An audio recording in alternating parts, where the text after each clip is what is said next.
Wherever you are in the world and whatever you're doing, I wish you a very happy holiday season. And what better way to celebrate than with a collection of ostensibly true stories, all taken from Dr. CREEPEN'S vault, the subreddit I set up so you could share stories with me, and I could read them all for you. Now, we have an incredible collection of 6 stories this evening, ranging from US Navy veterans through to truck drivers and medical couriers.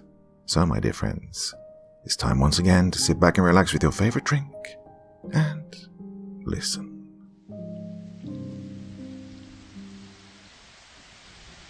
I want to begin by saying that I've been an over-the-road trucker for the past 2 years now. Ever since I was 21, and I honestly love what I do, even if it's for ungrateful people. But during the past 2 years, I've seen some unnatural things on the road. Things that have no real explanation. Some feel evil, others just odd. I'll begin with the one that most people who are, or who have family in the industry, have experienced or at least have heard of: the black dog. I won't go into too much detail, but every commercial driver has to follow hours of service regulations stating you can drive no more than 11 hours a day, and you can't be on duty more than 14. If either are met, it requires a 10-hour rest break. Seeing the black dog is caused by your brain forcing a shutdown because of fatigue while you're driving. It happens so quickly. You fall asleep with your eyes open, blending reality and the dream state, causing hallucinations. The old wives' tale states that if you see the black dog, it's time to get some rest. Some say the dog is there to protect people from getting into accidents, sort of like a guardian angel. But after this experience, I think there's more to it than everything previously stated.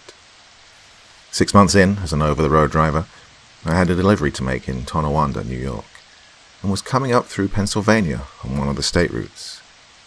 It was right around 10 p.m., and I still had about 3 hours left to drive.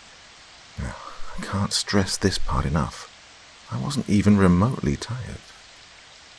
I came around a winding set of curves on this route through the forest. I came around a blind left curve, and there I saw it. A black dog, come darting out into the road. I was traveling at 50 miles an hour, with 42,900 pounds in the trailer. There was no way I could stop in time. I stabbed into the brakes, and then I felt the thud. Yes, I felt the truck hit this dog. There's no way it would survive being hit by 76,000 pounds at 50 miles an hour. When I finally came to a stop, about 400 feet later, I pulled off as far to the right as I could and turned on my four-ways. I stepped down out of the truck and walked around to the front. No damage, no blood, no scratches, no anything. I walked all the way back to where I'd hit the dog. No blood, no mangled mess of bone and fur. There was nothing. I went back and grabbed my flashlight out of the truck and started heading to where I'd hit it to look around. If it was someone's dog, they had a right to know what had happened. I searched for this dog for 30 minutes and found nothing. I was completely confused, but I gave up the search and turned to walk back to my truck. As I turned, I got chills down my spine. The hairs on the back of my neck stood up, and I broke out in a cold sweat. The dog was sitting just below my driver's side mirror, staring at me. I could only see it because of the amber marker light on the side of my truck. I decided to shine my flashlight on the dog, but as soon as the beam of light hit it, it just vanished. Gone. My gut told me it was time to get out of Dodge. I ran back to my truck, climbed inside, locked the doors, released my brakes, and booked it down the road. For the next 5 miles, I swear, I kept seeing this black dog on the side of the road, just staring back up at me. Something didn't feel right about it at all. It was always staring at me, always expressionless. It didn't do anything but sit there. But it would disappear, and then I'd see it again. A fear I've never felt before started creeping up on me. I was legitimately scared at that point. I didn't know what to do. There was nowhere with enough space for a 73-foot combination vehicle to turn around. This delivery needed to happen. So, as they say, I kept on trucking. 15 miles later, weird things started to happen. My interior lights would turn themselves off and on. My headlights would flicker erratically. I began to lose air pressure from my brakes, which is not good.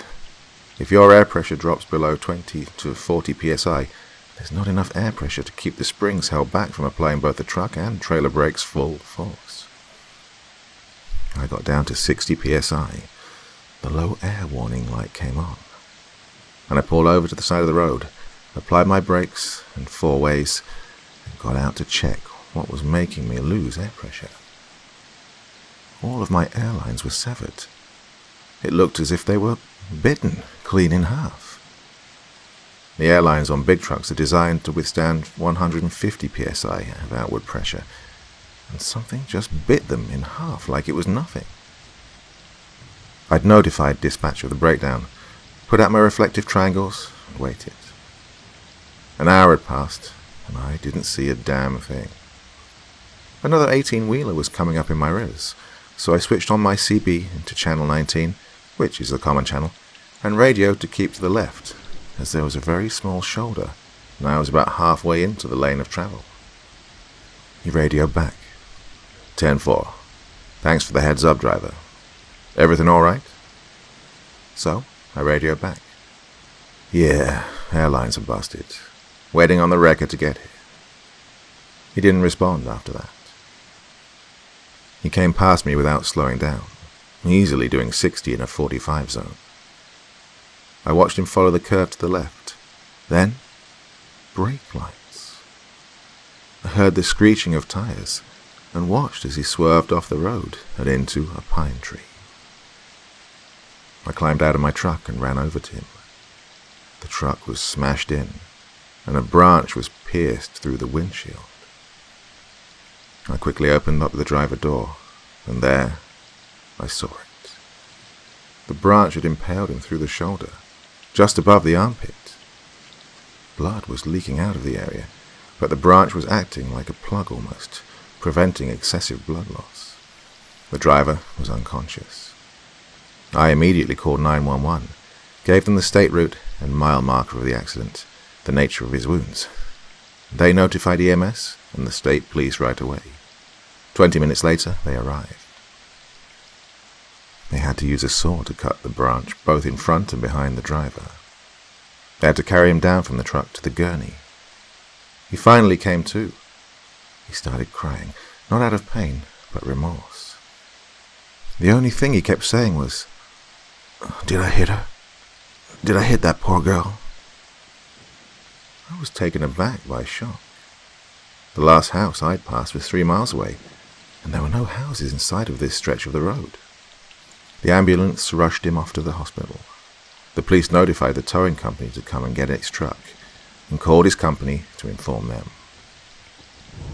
I gave the state police my witness statement, and shortly after, the wrecker for my truck arrived, along with a relay driver to finish my delivery. The towman took a look at my airlines. All he said was, "You saw it, didn't you? The dog. You saw it." Shaken, I replied, "Yes." All I got back was, "It saved your life, kid. Remember that." We got the truck hooked up, and I was on my way, having it towed to a dealership about 30 miles away. That was the last time I ever saw the black dog. Well, so far at least.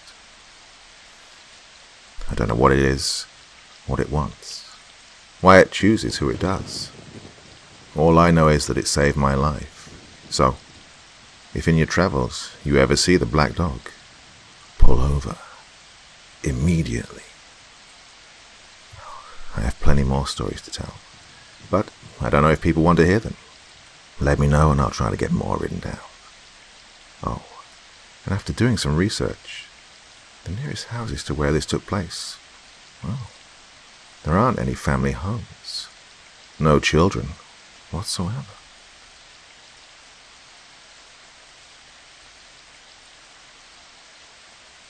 This event takes place about 3 months after the black dog incident, and I still just don't understand what happened to this day. I was traveling through a very rural part of Iowa, later at night, probably around 10 p.m. I was doing my best to avoid interstates and US routes because the trailer I was pulling did not have sliding tandems, and as a result my trailer axle was overweight. I didn't want to be hit with a $1,000 fine, and an axle overweight on my CSA score as a result of having to pull into a weigh station. For those of you who don't know a lot about Iowa, it's a very flat state for the most part, and it's also home to the world's largest truck stop, the Iowa 80. I'd stopped there previously to pick up a few things and visit the Truckers Museum next to it.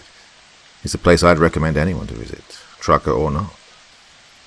I'd left there and began my travels again, avoiding roads that were weight restricted or had low clearance locations.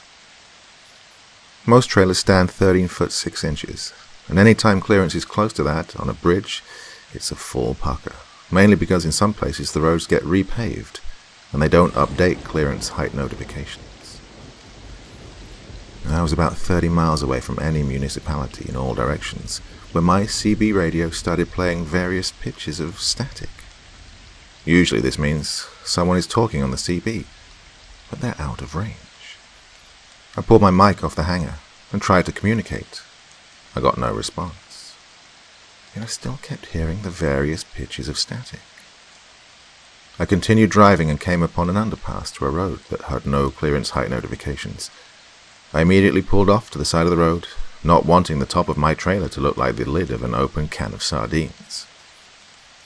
I checked my road atlas for the road I was on. No clearance restrictions, and this was a brand new atlas. The bridge in front of me looked very old. Not seeing anything to suggest I didn't have the clearance, I slowly crept forward under the bridge. I was relieved to fully clear the bridge and continue driving. But that relief was short-lived. I looked into my mirrors after passing under the bridge, and a chill crept up my spine. There was no bridge there. That's when things started getting really weird. I looked back forward and realized there were no houses, no trees, no mailboxes, no cars or anything worth more. Just this long stretch of road. That's when my CB began to ring out with very old-timey music. It was blaring in volume, so I turned it down. I immediately pulled over again, got out my phone. No reception. My Qualcomm had no connection. My GPS had no satellite signal. My normal radio had shut off. I tried making calls and sending messages through the Qualcomm. Calls didn't get through, and messages didn't send. I had no choice but to drive this seemingly endless stretch of road. So I kept driving. After about an hour, I realized that nothing was changing. The moon in the sky hadn't moved. My fuel hadn't gone down. There was still nothing but road and fields off to the sides. I continued to drive. My Qualcomm was non-functioning, and at this point I said to hell with the hours of service regulations. I drove for 8 more hours, until I was so tired I couldn't drive anymore. I decided it best to shut down and try to get some sleep. And then it hit me. The entire time I'd been out here, I hadn't been hungry or thirsty. Nothing seemed to change at all. I laid awake for a while, before finally falling asleep. I woke up with the rising sun. I sat up and realized that things weren't right. I woke up in a bed, inside a room, undoubtedly inside a house. Someone walked inside the room and said, "Good morning, sweetie. Breakfast is ready downstairs." I felt this undying urge to call her Mom, so I did. I told her I'd be down in a minute. She was wearing a dress similar to that you'd see in the 1920s. I realized everything here was wrong, but I was being assimilated into this kid's life. I couldn't do anything about it. Panic questions would pop up in my head, but I could never voice them. It was as if I was in the back seat and someone else was driving. I remembered crying in my head, but the tears never fell from my eyes. I lived for 70 years in that existence. In time, I'd come to know my name was Edward.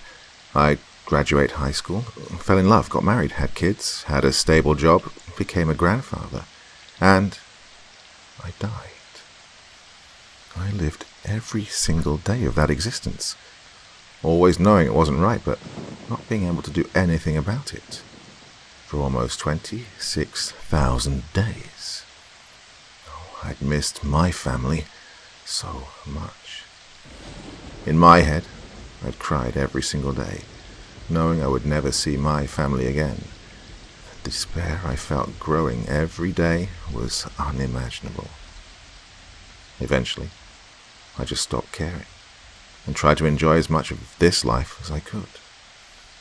When my eyes closed that final time, I was awoken by a loud tapping sound. I was back in my truck, and a wave of hunger and thirst so intense hit me that it buckled me to my knees. I went to my window, and there was a state trooper requesting for me to get moving. So, I started driving again, and pulled over at the nearest area I could. I ate and drank like I hadn't eaten anything in years. I looked down at my phone. I had 17 missed calls, 10 from dispatch, 5 from my mother, and 2 from some random number. 4 days had passed. I was asleep on the side of this road for 4 days, after living another life for 70 years. I refuse to go to Iowa anymore, and dispatch doesn't send me there, although I've never told them what happened.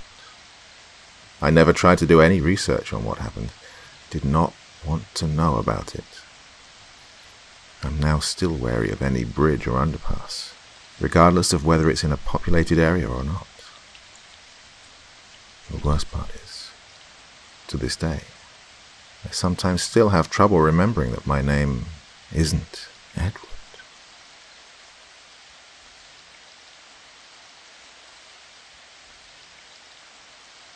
Let me begin by saying the US Navy, sadly, has among the highest divorce and suicide rates of any profession.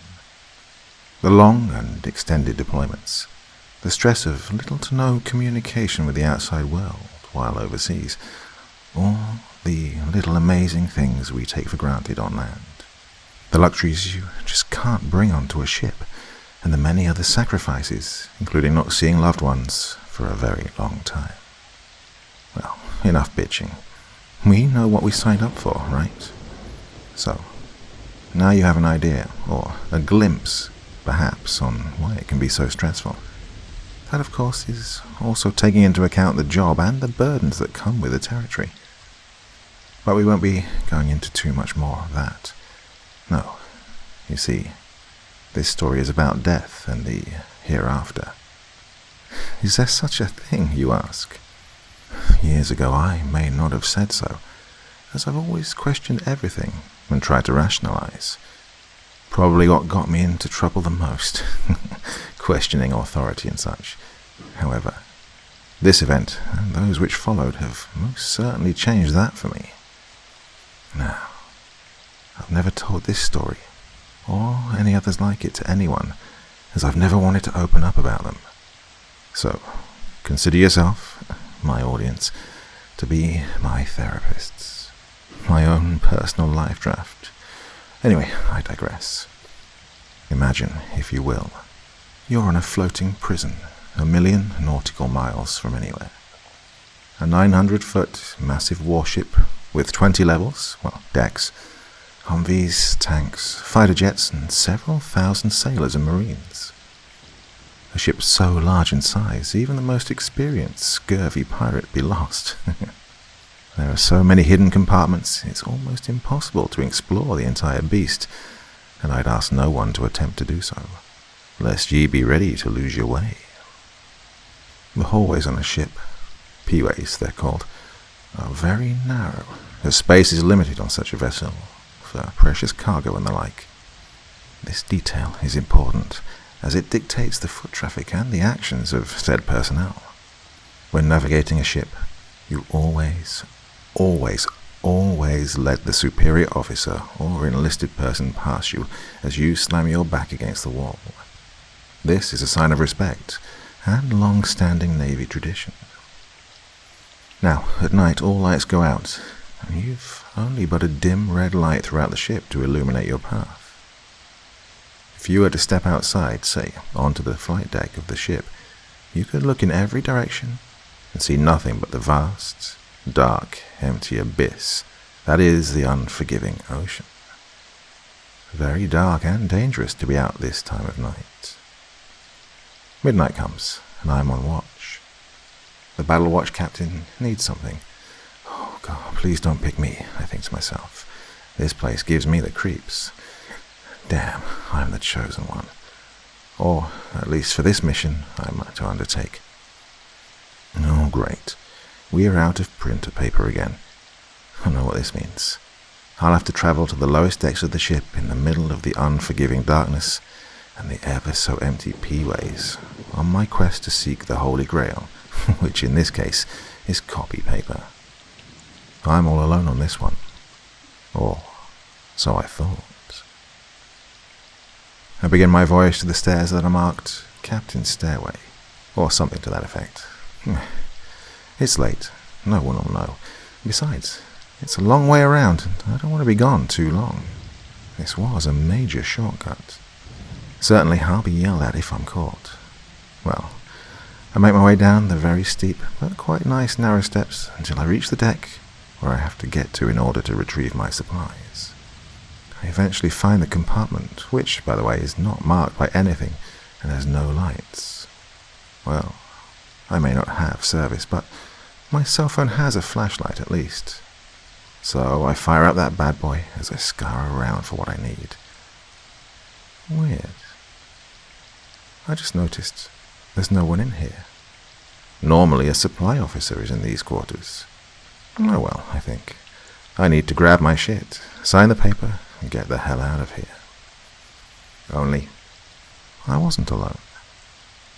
I hear what I can only describe as a man panting, with faint, deep breaths, like they're fighting for air, and I hear rustling and what sounded like someone struggling. I look around, I open all the doors I see, move every large object that could obstruct someone. After all, it's pitch black. All of a sudden, it goes quiet.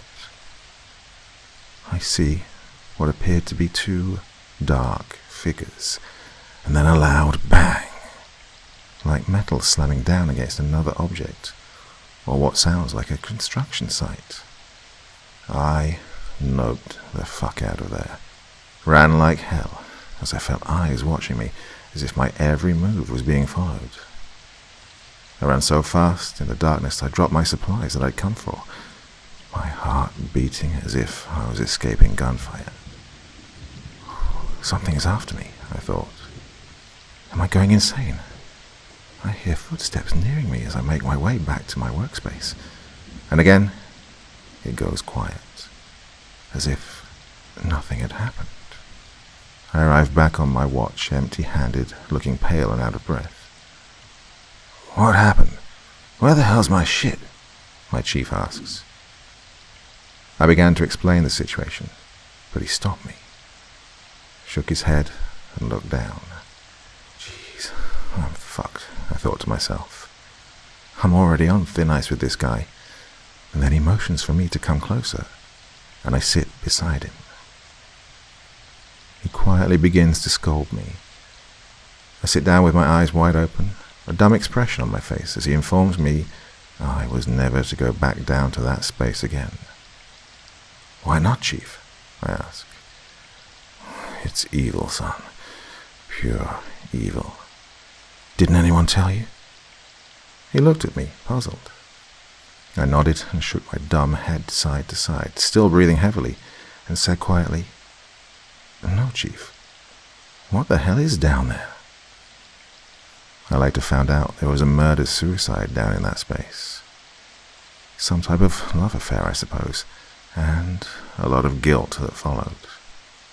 I don't know the full details surrounding why.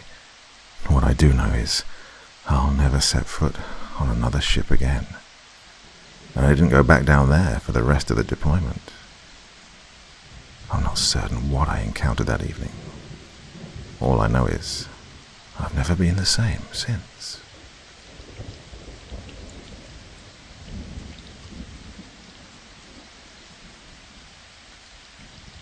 I work as an emergency medical courier. What's that, you ask? Basically, hospitals and retirement homes run out of supplies and meds like you wouldn't imagine. Oftentimes, I'm delivering blood or surgical tools to an ER while someone is on the operating table from a gunshot wound or stabbing. I've had calls where someone is having a heart transplant and needed blood immediately, or they'd be dead. There must be a lot of gangs in my town, because I sure stay busy. Sometimes I'll receive a delivery for organs even. I'm on call and constantly busy. I only work at nights, as it's easier to travel and to get to where I'm going to much faster. Let's turn the clock back 2 weeks to where this all started going downhill, and my life faded to black. So, I get a call to pick up some blood from the Red Cross and take it to the hospital in Paoli, Indiana. Okay, no problem, I thought. Hell, it's only an hour-and-a-half drive, easy. I grab my keys and my service pistol. I'm a veteran with a concealed carry permit and never leave home without it. I head out to retrieve the red blood cells for delivery. I arrive at Red Cross for the blood, show my badge to get in, and sign for it. So far, so good. It's approximately 11:30 at night. Roads are clear and the weather isn't bad. No traffic, well, aside from all over the road truckers. Cross over the bridge to Indiana, and I'm now on Highway 150, westbound to Paoli. I have the blood in the back seat, and everything's going fine. I turn on cruise control and set it to 50 mpg, and sit back and relax. Have some music playing. A slight drizzle begins to come down all around. Now low visibility with fog. It's pitch black, with no streetlights on these long country roads. Suddenly, 2 large deer are in front of me. I slam on my brakes, and they lock up on the wet road. Smash! I slam into the 2 deer directly. My car's fucked. I call dispatch and alert them to the situation. I'm now out in the middle of frickin' nowhere with blood that needs to get to the hospital immediately. I call AAA for a tow. My car is in complete disarray. I wait for a driver to come and retrieve the blood to complete the delivery, as I wait for the tow truck as well. My livelihood is driving for a living, and now my car is junk. The 2 deer scatter in different directions as I get out a flashlight and assess the damage. It's 20 degrees out and the heat doesn't work in my now destroyed car. Eventually, my car and I make it back home. I order parts to try to save my work vehicle, as I also have a family and I need it for everyday use. I'm now out of work, or at least until I can make the necessary repairs. Days come and go, and I get the parts. Radiator, fan clutch, coolant reservoir, and the like. After days working on my car, bending metal, stomping on my hood, and replacing everything I need, I did all this in the freezing cold. Well, finally, I get the son of a bitch running. Yes, finally I can get back to work. So the weekend comes, and I'm working. Everything's normal, and I'm happily making money again to provide for my now 2-year-old son. Wanting the best for him, I'm working as much as possible. I get home from work, and I'm exhausted. I go to sleep and try to catch a quick nap before my next shift. My wife takes the kids and is doing some last-minute laundry, as we're moving soon and our lease was just about up. I'm out like a light after driving for 14 hours. I wake up to a monster on top of me, making loud noises. Disoriented, I look around, frantic. It's my German shepherd, Odin. He's 2 years old and 75 pounds of pure hellhound. His fierce barking puts me in a frenzy. I try to look at my surroundings, but all I see is the thickest dark black smoke you could ever imagine. I grab my phone and light up my flashlight. I can't even see an inch in front of my face. Wearing a t-shirt and shorts, Odin and I make our way downstairs, trying to escape. I can't breathe as I inhale the most horrible fumes and gases from whatever the hell is causing this madness. We're now outside. I call 911, coughing and falling to the ground, slowly losing consciousness from the smoke inhalation. Oh, gee. I yell into the phone. Our 5-pound terrier is still in the house. The operator makes it clear I'm not to enter the home and to wait for the fire department. No idea how long they'll take. Opening the door to my old-ass Ford Ranger, Odin jumps in the driver's seat. I race back into the smoke-infested home, flames coming from the basement. Visibility is now 0, and the smoke is toxic. Frantically searching with my phone's flashlight, trying to yell with whatever voice I have left. The operator still on the line. Using speakerphone, I hear them asking me, "Sir, please remain outside." I feel something brush up against me as I make my way to the top story of the house. I scoop up Dillinger, and we nope the fuck out of there. Just as we make our escape, the flames are rising as my wife and kids pull up. She's freaking out and yelling and screaming as I hand her the dog and collapse to the ground. I'm slipping in and out of consciousness.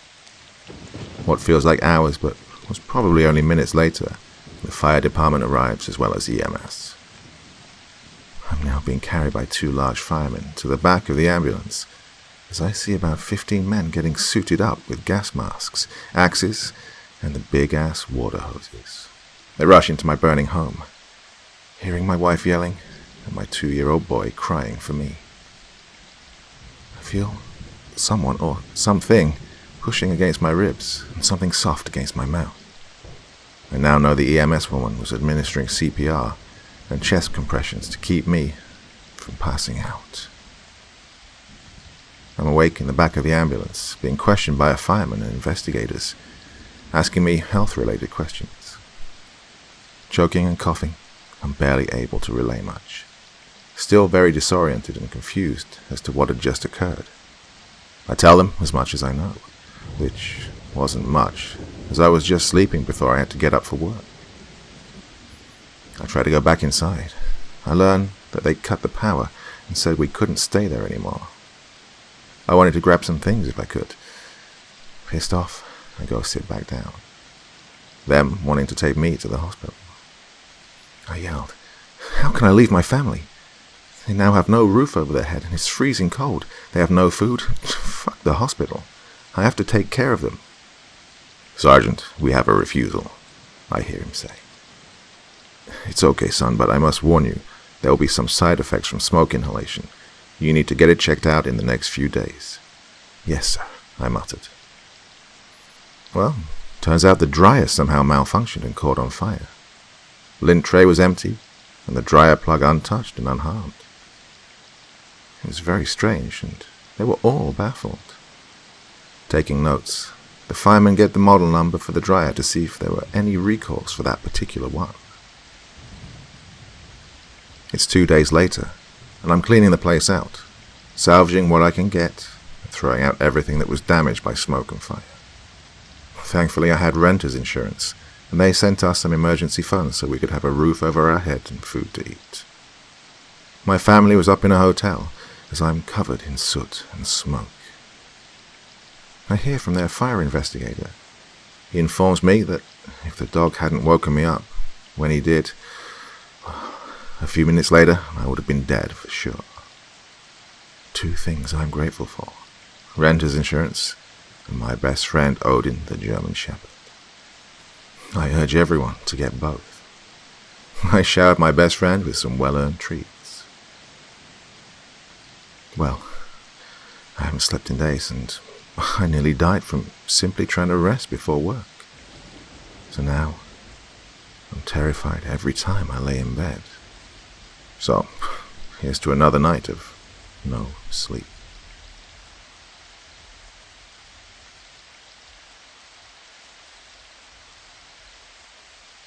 I'm a United States Navy veteran who's seen many continents around the world and trained for scenarios in times of war. Spent a lot of time out in the woods, even in the desert. Many of our training exercises dealt with anything from wildlife to terrorist snipers. This is important as my training will come into play later on. So, I'm 2 years out of the service, back in my hometown. I decided to get into the medical field. Now, not what I was ever planning to do, but hey, your decisions change based on circumstance. So, I become an emergency medical courier. As I said before, there must be a lot of gangs in my town because, well, I sure stay busy. So, here I am at home with my baby boy, and I get a call to pick up some meds and drop them off to a facility over 3 hours away.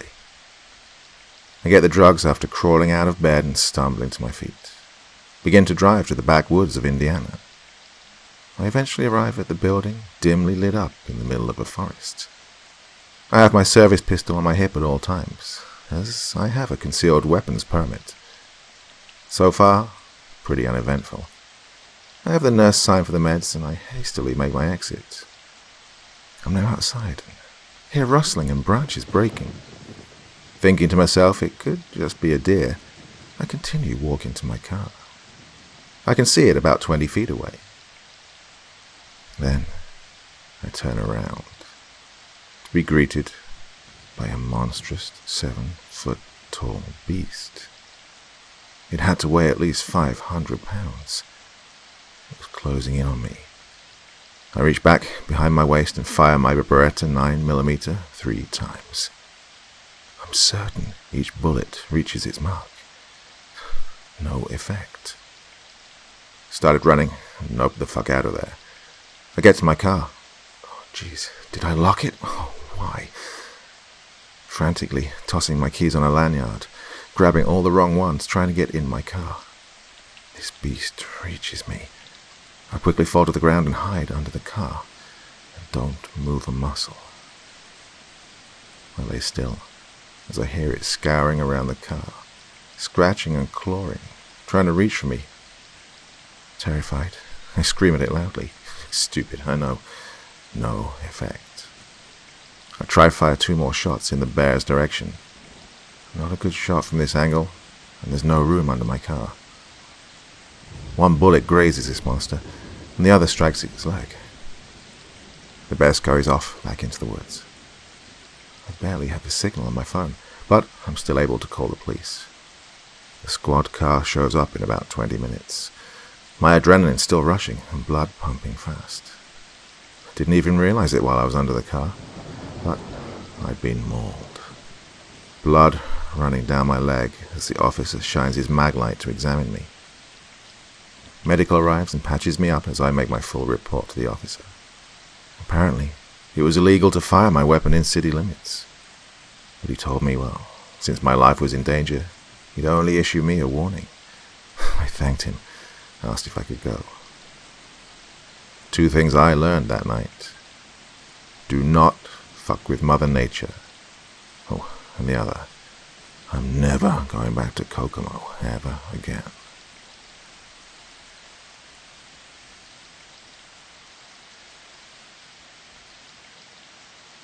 Allow me to preface this and explain that the following days leading up to this, we thought someone or something was in our house. My wife and I are newlyweds, you could say.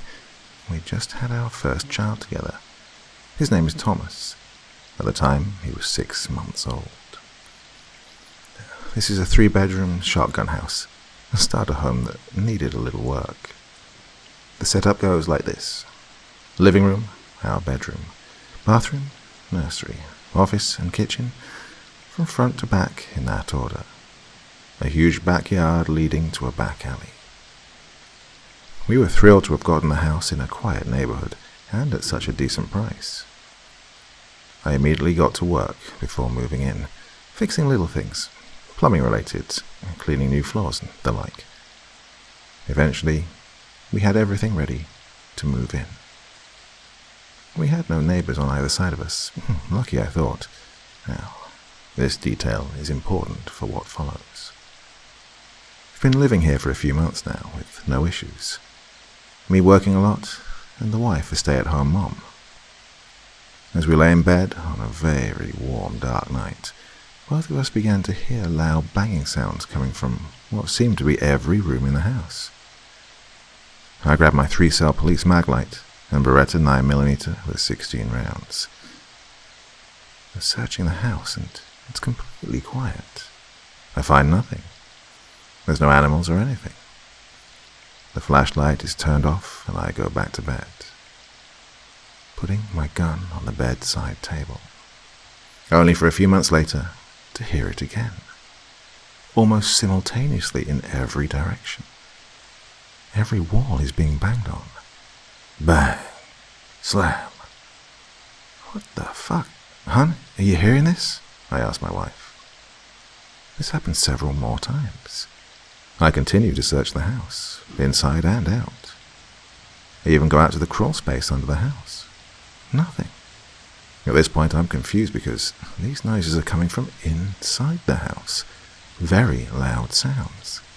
Like if someone were to slam a door near you, you'd know it was close. I arrive back in the house and my wife tells me she's calling the cops if it happens again. It does happen one more time, so being the protective mom she is, she phones the police. 2 officers arrive with their guns drawn and flashlights bright. I also do the same. Stay here, I urge my wife. I join them and we scour every inch of the property. Again, nothing. No sounds, no sign of anything or anyone. One of the officers tells me we could have been a draft. I have this dumbfounded look on my face. No way, I think. These sounds were loud. Several days pass and similar incidents occur. I think nothing of it because, well, we could never locate the source, nor could I ever find what or who the hell it was. Until I do. The ceiling light bulb in the living room explodes. At this point, we are pretty on edge, though, and still alerted to each and every sound, especially seeing how we have no neighbors close to us. My wife asserts that it must be a ghost warning us of something. But what? I come home from a long night of work. It's dark and raining, approximately 3 a.m. I'm walking towards the nursery to get my son and change his diaper and make him a fresh bowl. You know, the loving dad stuff. I bring him into the bedroom and hold him with my wife by my side. Time passes, maybe an hour or so. My wife tells me she hears someone walking around outside. Are you sure? I ask. Just then a loud crash comes from the very large living room window. I hand the baby over to her and grab my Beretta. Without thinking, I run straight to where I'd heard the sound. I'm now in the hallway, staring into the eyes of a shadowy figure about 10 feet away. To my horror, there's a middle-aged man crawling through our window. Shattered glass everywhere, coupled with a large, heavy object now sitting in the middle of our living room floor. At this point, I don't know how many there are, or if there's multiple, or, well, what are their intentions? My gun is raised, as well as my heartbeat racing. I yell at the intruder. What the fuck are you doing? You take one step closer and I'll blow your frickin' head off. Now, I wasn't being courageous or some tough badass by any means, but, well, at that moment with my family's life in danger, I was John Wick. The intruder, standing there, soaking wet, barely moving or saying anything. He mumbles after a brief moment, I ain't gonna hurt you, man. I move a few steps closer to the burglar. Hurt me? I yelled. I'll fucking end you. Get out of my house. As I inch closer, I realize, jeez, this guy is so drunk, he has no idea where he is or what's going on. I suppose our front porch light was like a beacon of sorts for this crazed individual. My wife has the police dispatcher on the phone, and they eventually arrive after over 20 minutes. It was a Mexican standoff as we waited. I can't begin to tell you what I was willing to do in the face of imminent danger. Adrenaline is a very powerful chemical. It will literally make you superhuman. The police are here, and they arrest the guy. Turns out he had a warrant out for his arrest. Assaulting a judge. I feel fortunate to this day I had my gun and my training. I'm also happy I didn't kill a guy over a window, although the police later told me I was more than justified. They both said in unison, I would have shot him. Now, had he been violent or charged at me, they would have certainly been cleaning up a dead body that night. So, to the would-be burglar, next time, you won't be so lucky.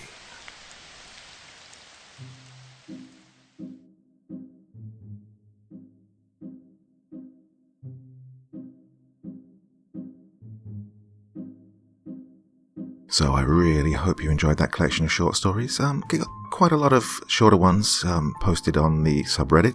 And, I like to read longer stories, but I do also like the shorter ones as well. But I know that some of you are out trucking yourselves. Some of you are doing long night shifts. Others are just doing housework. And you like something a bit longer to listen to while you're doing it. So, hope 45 minutes was enough for you this evening. I, of course, will be back again. Christmas doesn't stop me. I will be working through the holiday period. So, another video coming for you next week. But until then, you have a nice weekend. Stay safe. And remember, they're just stories. So, sweet dreams and bye-bye.